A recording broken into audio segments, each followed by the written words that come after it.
Darling, you send me, I know you send me. Darling, you send me, I know you send me. Darling, you send me, I know you send me. Darling, you send me. Darling, you send me. I know you do. Send me. I know you do. Send me. I know you do. Send me. I know you do. Send me. Darling, you send me. I know you send me. Eh bien salut à tous, on se retrouve aujourd'hui pour l'essai de cette toute nouvelle GS R1250 de chez BMW, donc grosse nouveauté de cette année. Alors comme d'habitude, on va faire le tour de la moto à l'arrêt tranquillement posé, je vais vous donner les spécificités techniques, puis on embarque à bord, et là je vous donnerai vraiment toutes mes impressions sur cette nouvelle GS. Au niveau de l'avant, on voit qu'on est monté donc en 19 pouces Michelin, double disque, 4 pistons, ça annonce déjà une force de freinage assez impressionnante. À l'arrière, on a un simple disque double piston, donc ça devrait faire un bon équilibre, je vous en dirai plus bien entendu en roulant.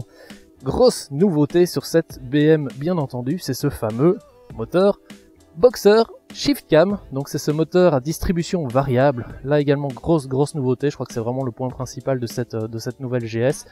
Il est un petit peu plus large que sur les anciennes GS, on voit qu'il déporte pas mal à droite et également à gauche. On va voir son comportement sur route et vous allez voir que c'est assez surprenant et plutôt dans le sens positif. Alors au niveau de l'échappement, bien entendu un échappement type un peu GS, assez massif, assez gros, mais qui a une très belle sonorité, vous allez voir. Au niveau de l'amortisseur, on est toujours sur un système d'amortisseur dynamique, c'est-à-dire qu'il va s'adapter suivant que vous êtes 1 ou 2 sur la moto, donc il va s'adapter automatiquement, mais il va également s'adapter tout au long de la conduite, c'est-à-dire que suivant le type de route que vous allez rencontrer, suivant votre vitesse et suivant d'autres paramètres, il va réguler vraiment la précontrainte du ressort et la manière d'amortir la moto, et vous allez voir que ça fonctionne plutôt pas mal aussi. Alors, autre chose sur cette version, on voit qu'elle a la livrée Motorsport, donc de chez BM, donc le fameux bleu, rouge et blanc, connu des amateurs BM, et pas uniquement d'ailleurs côté moto, hein, bien entendu, côté voiture on a l'habitude de retrouver ces couleurs là aussi, c'est vraiment la branche Motorsport de chez BM, livrée spéciale, très jolie à ce niveau là. Alors, on va aller faire un petit tour, hop, voilà, du côté des commodos. Première chose qui flash, cet écran 6,5 pouces. On voit qu'il est, avant que je l'allume, mat, et ça c'est très bien par rapport à certaines motos que j'ai pu critiquer par le passé qui avaient des écrans brillants. C'est super lisible, et en plus de ça c'est beau. Regardez la définition, on démarre la moto. Alors on a droit à une belle petite animation, soit. Mais alors l'affichage, une fois qu'on est dedans, voilà, donc ça c'est vraiment l'affichage type quand vous voulez rouler. La navigation se passe ici avec le bouton menu, donc vers le haut, vers le bas. La roulette pour monter et descendre, et on peut déplacer cette roulette à droite et à gauche. Alors exemple type, on va dans le menu. On va rentrer dans mon véhicule. Et là on a donc les informations principales sur le véhicule, que ce soit la charge à batterie, que ce soit son autonomie, des choses comme ça. Avec la roulette, on pousse vers la droite. Et donc ça nous affiche un autre ordinateur de bord avec d'autres informations. C'est super grand, c'est super lisible, c'est super contrasté. C'est super complet aussi, j'ai utilisé beaucoup de fois le mot super, donc vous vous doutez, c'est vraiment quelque chose de super bien foutu par rapport à d'autres modèles qu'on a pu essayer par le passé, donc c'est une grosse nouveauté au niveau de l'affichage. Au niveau des commodos, donc je le disais, la roulette bas haut ici, et on peut déplacer donc à droite et à gauche, le bouton menu. La possibilité de désactiver les systèmes et de gérer gérer les amortisseurs. On a bien entendu la gestion ici de cruise control, les warnings, les clignoteurs et le klaxon. Au niveau du start, on a ici le démarrage habituel. On a la possibilité de passer les différents modes, alors on va pousser. On voit qu'on a différents modes existants, on a le mode road, le mode dynamique, le mode enduro et le mode rain. Bien entendu, ces 4 modes vont faire varier tout simplement la manière dont va se comporter l'amortissement de la moto, ainsi que les reprises en général du moteur. Donc ça c'est vraiment les 4 modes principaux sur cette nouvelle R1250 de chez BMW. On voit ici qu'on a également les poignées chauffantes pour ceux qui ont tendance à tourner un petit peu en hiver. Alors autre nouveauté ici sur le guidon, on voit le fameux bouton SOS qui est Également une nouvelle option depuis peu chez BM qui va permettre tout simplement, en cas de problème, si vous êtes en panne, si vous avez un accident, si ce soit vous qui soyez accidenté ou quelqu'un d'autre d'ailleurs, vous levez ce petit bouton, vous poussez SOS et ça va vous mettre en contact directement avec le centre de chez BMW qui eux-mêmes vont gérer après l'appel des secours suivant la gravité de ce que vous allez décrire, si vous avez la possibilité de le décrire. Si pas, en tout cas, ils prendront directement en charge votre appel et ils enverront quelqu'un sur place suivant ce qui se passe, sachant que la moto est équipée bien entendu d'un micro et d'un haut-parleur, donc vous n'aurez pas absolument à utiliser un kit main libre ou quoi que ce soit, vous communiquerez directement avec la moto, ce qui permet aussi d'ailleurs, si quelqu'un arrive sur un accident que c'est vous qui êtes malheureusement tombé, s'il voit le bouton SOS, de pousser et d'être mis en contact avec les secours. Donc ça c'est plutôt une option sympa. Allez, on termine ici le tour de la moto. On voit que cette version est équipée également d'une béquille et d'un pied central. Donc voilà, petit plus pour ceux qui veulent stocker la moto droite dans le garage. Je pense qu'on a fait le tour. Oui, non, il reste encore bien entendu les phares. Phares comme tout le monde, 100% LED depuis peu, à l'avant comme à l'arrière. On va faire un petit tour à l'arrière comme ça je vous montre la gueule que ça a. Donc voilà, 100% LED. Au niveau de l'équipement, comme toujours chez BM, vous pouvez par contre alourdir la note finale de la facture si vous souhaitez rajouter des valises, des top cases, des options à droite à gauche, ça bien entendu. Libre à vous, ici elle est quand même en version assez soft, il n'y a pas 10 000 options, à part peut-être la couleur ici qui est une version spéciale, mais il y a quand même pas mal d'options, mine de rien, d'origine sur cette R1250. Allez, ce que je vous propose, je récupère mes affaires, je monte sur la moto, on va faire un petit tour et je vous donne mon avis. A tout de suite. Ah, j'allais presque oublier une chose qui vous intéresse aussi. Hop, le bruit du moteur. Alors, petit détail d'ailleurs avant de démarrer la moto. C'est une keyless, donc là, pas de clé à mettre sur le compteur comme vous voyez, la clé est dans ma poche, il y a juste à démarrer on-off. Ça démarre donc bien entendu la moto. A noter que le réservoir n'est ouvrable que pendant les 30 premières secondes où vous activez la moto, vous démarrez la moto, après ça le réservoir reste verrouillé, donc il faut éteindre et rallumer la moto. C'est pas mal, ça évite de chipoter avec les clés, de griffer ici le réservoir et autres, donc c'est un bon petit point. Allez, sans tarder on démarre le moteur, histoire que vous entendiez ça.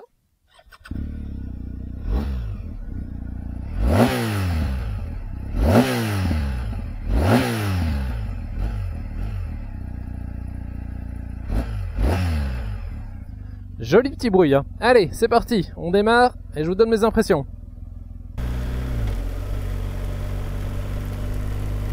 Bon, nous revoilà sur cette GS et sous la pluie. Bienvenue en Belgique au mois d'août, comme d'habitude. On vient de se faire rincer. Ça continue à tomber un petit peu. Malheureusement, je dois faire l'essai parce que la moto repart demain. J'ai attendu le maximum pour filmer, mais voilà, ça sera sous la pluie. Veuillez m'excuser s'il y a des gouttes partout sur l'écran. Je roule cool, tout simplement parce qu'il faisait quand même vachement chaud avant. On se prend, comme on voit, il y a quand même pas mal de crasse sur la route. On est sur une route très très grasse et puis on n'est pas là pour faire de la vitesse, juste pour causer de cette GS. Donc je serai pépère et je vais vous donner mon impression sur celle-ci. Alors, pour commencer, deux choses importantes. Un, non, je n'ai pas été payé par BMW pour dire tout ce que je vais dire. Parce que c'est vrai que j'ai quand même pas mal de bonnes choses à dire sur cette GS et on pourrait se poser des questions. Donc non. 2. Je ne suis pas un pro BMW. Soyons francs, je roule même en italienne pour l'instant. Donc je ne suis pas particulièrement pro BM. J'aime bien BM pour certains dans leur modèle et d'autres non. Mais c'est vrai que cette GS, elle m'a impressionné. Et je vais vous lister un petit peu toutes les raisons qui font que j'ai vraiment adoré cette GS. On va faire point par point, je vais essayer de rien oublier. Alors ce fameux moteur boxer. Donc ce boxer avec... distribution variable, eh bien c'est une véritable tuerie. Il roule vraiment particulièrement lent pour le coup, on va le suivre, on va voir un petit peu. Je disais c'est une tuerie, pourquoi? Parce que je vais pas essayer de vous expliquer la distribution variable comme ça, j'en serais totalement incapable, même si je vois globalement comment ça marche, vous expliquer ça au guidon d'une moto juste en parlant, c'est mort. Allez voir sur site BM, c'est très bien expliqué. Mais ça va vous permettre d'avoir un moto, on va faire l'expérience maintenant, un moteur, voilà, je suis en 6ème, 40 km/h, je lâche l'embrayage, elle ne vibre pas, elle est cool, je donne juste un filet de gaz, elle m'embête pas, voilà. Par contre, j'accélère, je ne touche à rien, elle repart direct, sans rechigner. Ça, c'est si je suis dans les vitesses, avec les vitesses engagées en haute vitesse. Inversement, on a un moteur super peps si on veut tirer dedans. Si maintenant je voulais accélérer comme un cochon, je tourne la poignée, elle va démarrer directement. Donc c'est génial parce que ça vous donne un moteur qui vous permet vraiment de vous balader cool. Voilà, je me prends pas la tête, maintenant je regarde même pas à combien je suis à 30 km/h en troisième, bah, on se balade pépère, tranquille, elle marche. Mais si j'ai besoin de vitesse, c'est instantané. Ça, il n'y a pas d'à-coup. On sent pas quand il passe, quand la distribution varie, on ne sent pas vraiment les à-coups ni quoi que ce soit. Hein, monsieur a l'air perdu. On ne sent pas les à-coups et c'est... on va quand même le passer parce que... Hop, petit coup de pignot. On ne sent pas les à-coups et c'est génial. C'est vraiment un moteur super agréable, super sportif et super cool en même temps. Donc ça c'est... Eh oui monsieur madame, il pleut. Bienvenue en Belgique. Deuxième point, donc le moteur, vous l'avez compris, il m'a séduit. Pour rappel, 1200 cm3, 136 chevaux. Le top, différents modes. Les différents modes, comme je le disais, avec le mode rain, bien qu'ici je suis en road, il n'y a pas vraiment d'intérêt, je suis pas en train de tracer. Mais le mode rain, dynamique, enduro, qui joue sur le moteur, mais qui joue aussi sur la suspension. Hop, on va fermer le casque, vous entendrez probablement mieux. Ça joue sur la suspension. Ce qui veut dire que, comme je disais, c'est une suspension dynamique. Vous montez à 1, vous montez à 2, vous mettez des valises. Peu importe, la moto va s'adapter toute seule et va adapter la suspension. Mieux que ça, elle adapte pendant que vous roulez en permanence. Exemple type, j'ai pris une route en pavé romain il y a 1 heure d'ici. Je vais pas dire que je sentais pas les vibrations, mais presque. C'était vraiment impressionnant comme elle arrivait vraiment à effacer la plupart des bosses et ça en devenait presque agréable. Donc ça c'est un super boulot au niveau aussi des suspensions, au top. Alors, autre chose aussi que je tenais à préciser sur cette GS, c'est que on a la chance de passer d'une moto à l'autre pour tester. En général on teste une moto pendant une semaine. Je vais quand même ouvrir un petit peu parce que ce casque j'ai abusé et c'est pas pratique. Mais en général on a la chance de tester les motos pendant une semaine, ce qui fait qu'on s'y habitue. Puis quand on reprend sa moto, il m'arrive personnellement, en tout cas de temps en temps, d'avoir besoin de quelques centaines de mètres pour me réhabituer, parce que la position de conduite est différente, les sensations sont différentes. Et bien ça, j'ai même pas eu ça sur cette GS. J'avais l'impression de reprendre ma moto, je me suis assis dessus, et directement, on se sent à l'aise. On tourne vraiment, on place la moto comme on veut dans le virage. On a, comme on peut le voir, les bras assez écartés. On a donc un bras de levier assez grand sur le guidon, et on n'a pas à forcer. Elle se met toute seule où on veut. De plus, comme le moteur il est quand même assez volumineux, assez large, ça donne je pense un certain appui à la moto. Le centre de gravité doit être un peu plus bas. C'est un ensemble de petites choses qui font qu'au final on est juste en confiance directement avec cette GS. Et elle conviendrait aussi bien à un pilote amateur, quelqu'un qui démarre la moto, que dans les mains d'un professionnel qui a envie de s'amuser avec. Donc ça c'est vraiment l'autre point positif. Autre point intéressant sur cette GS, c'est l'ergonomie générale de la moto, tout tombe bien sous les mains. L'écran TFT il est super clean, super lisible, regardez on est dans de mauvaises conditions, avec de la pluie et compagnie, ça reste, bon bien entendu il est à l'abri ici donc il reste au sec, mais ça reste lisible, ça reste net, c'est propre, c'est grand, on sait lire toutes les informations, il n'y en a pas une qui est trop petite, il n'y en a pas une qui vibre à cause de la moto et qui fait que ça devient illisible. Donc c'est toutes ces petites choses là qui font que c'est vraiment agréable de rouler sur cette GS. Tout comme les Komodo, ils sont tous accessibles aussi très très facilement. Je roule très lentement, très cool. Hein. D'une part à cause des conditions, j'ai pas envie de me vautrer, la route est très glissante et puis il n'y a personne derrière moi. Donc comme ça on est cool. Je le rappelle pour ceux qui disent mais il n'avance pas, il pourrait tracer, c'est une belle route. Oui, je pourrais, mais non, je vous parle. Donc voilà, moteur, suspension, ergonomie générale de la moto. Tout est bon sur cette GS. Peut-être un point, le freinage.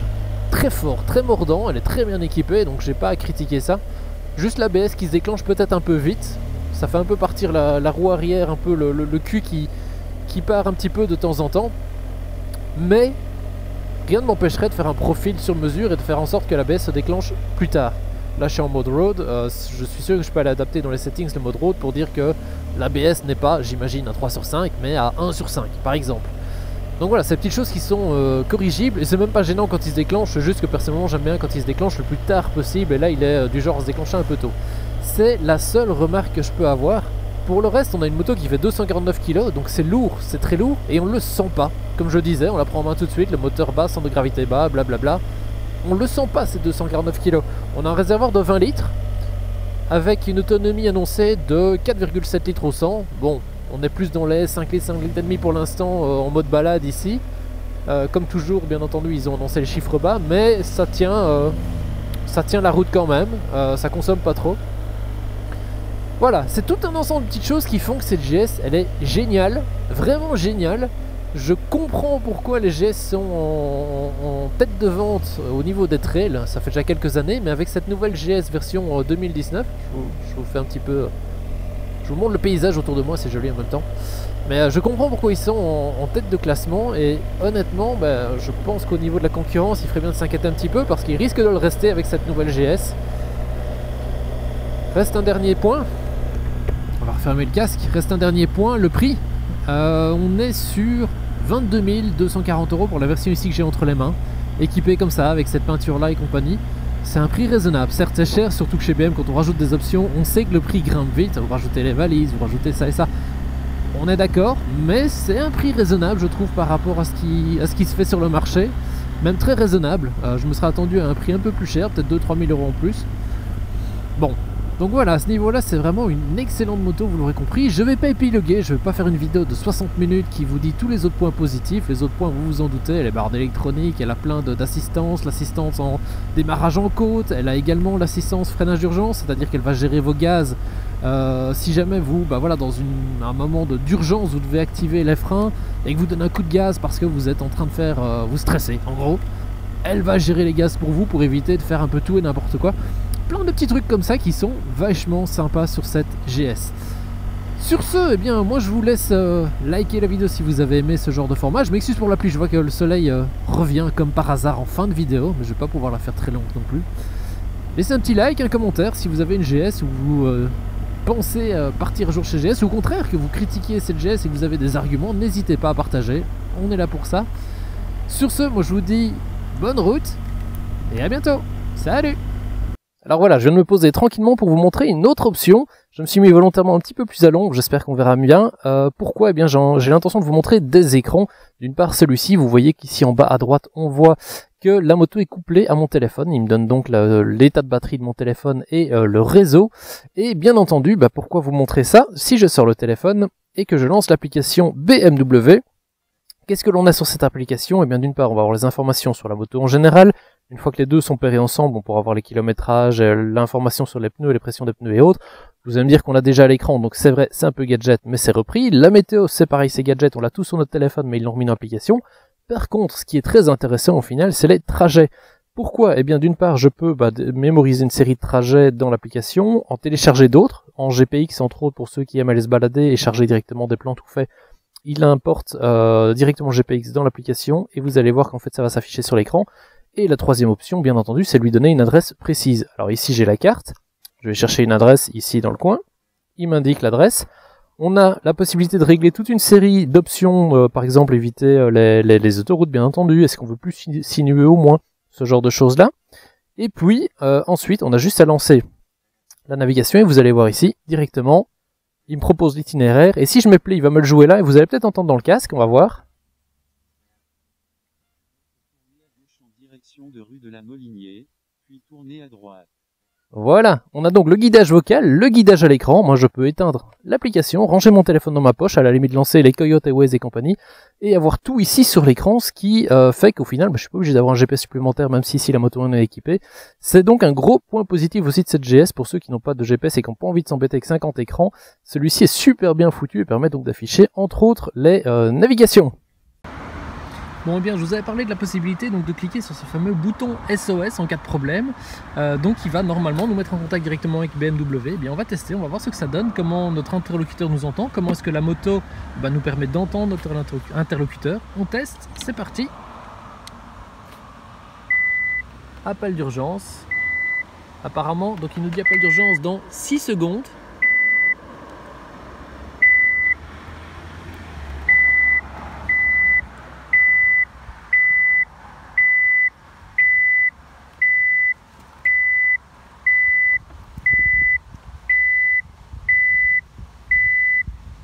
Connexion en cours, a priori on attend. Connexion avec la centrale, on entend qu'il compose.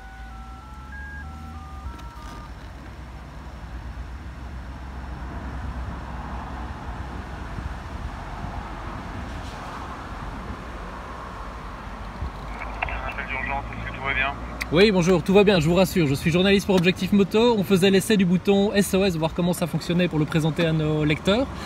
Petite question, maintenant que je suis en contact avec vous, imaginons, ça s'est mal passé, je suis tombé. Comment est-ce que ça se passe? Vous activez les secours de votre côté, vous avez la position GPS, c'est ça? Nous appelons effectivement s'il y a besoin, police, pompiers, ambulance. Si on n'a pas de voix, on appelle toute la cavalerie. Ah ouais, super, ok. Et du point de vue positionnement GPS, je suppose que ça utilise le GPS de la moto? On a vos coordonnées, là Ouais. par exemple je peux vous dire que vous êtes à Moulins, Warnon, Tout à fait, correct. à Ney en Belgique.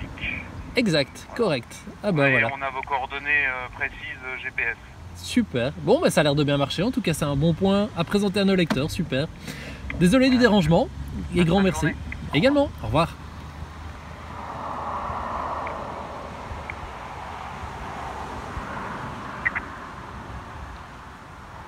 Bon et bien voilà, comme on peut le voir, ils sont réactifs chez BM. Vous avez donc 6 ou 7 secondes avant que le module s'active réellement en mode urgence. Donc si vraiment vous avez fait une fausse manip, vous pouvez toujours annuler.